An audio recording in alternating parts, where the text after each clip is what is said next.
Olá, pessoal! Nesse vídeo, faremos uma apresentação sobre a validade dos testes diagnósticos. Os integrantes do grupo são Bruna Siqueira, Guilherme Camilo, Isadora Gomes, Clara Salles e Natália Souza. Para isso, nós apontaremos os conceitos de sensibilidade e especificidade. A sensibilidade é a probabilidade de um teste dar positivo, apontando que o indivíduo possui a doença. Já a especificidade é a probabilidade de um teste dar negativo, apontando que o indivíduo não possui a doença.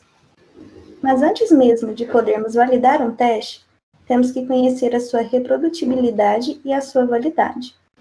Um teste reprodutivo quando qualquer pessoa, em qualquer lugar do mundo que siga os procedimentos corretamente, consegue reproduzir. E um teste é válido quando os resultados encontrados não variam fora do padrão esperado.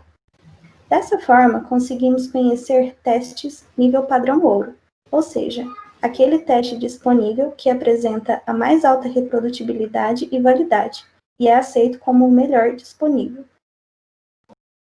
De qualquer forma, temos sempre que lembrar que o processo para o diagnóstico é imperfeito e está sujeito a erros. Assim, quando um teste é realizado, tenho 4 resultados possíveis. 1. Verdadeiro positivo, estar doente e ser diagnosticado como doente.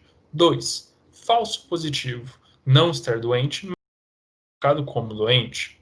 3. Verdadeiro negativo, não estar doente e ser diagnosticado como não doente. 4. Falso negativo, estar doente, mas ser diagnosticado como não doente.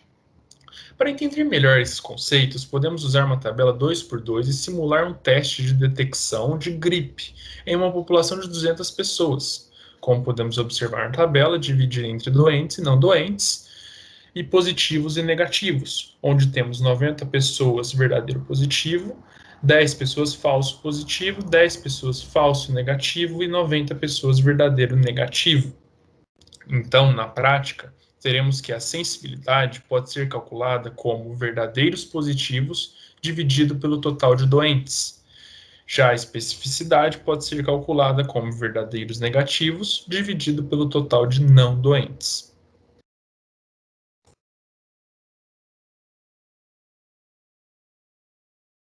A intenção é sempre dar o resultado 1 ou 3, mas podem ocorrer erros devido à curva ROC que determina em que ponto a pessoa é ou não considerada doente.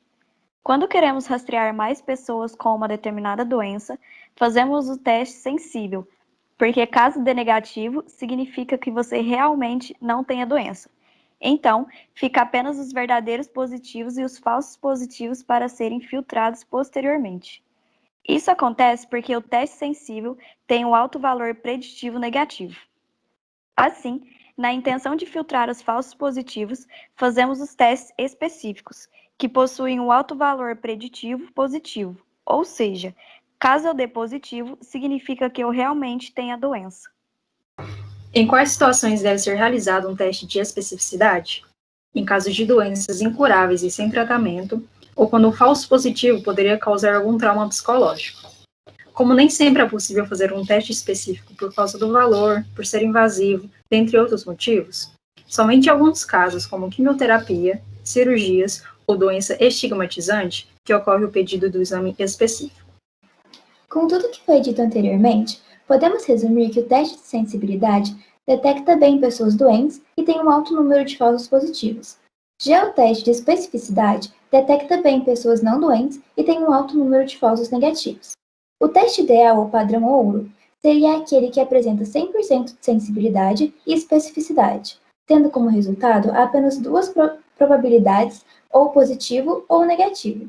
Entretanto, isso raramente ocorre na prática. Muito obrigada por ver esse vídeo. Até mais!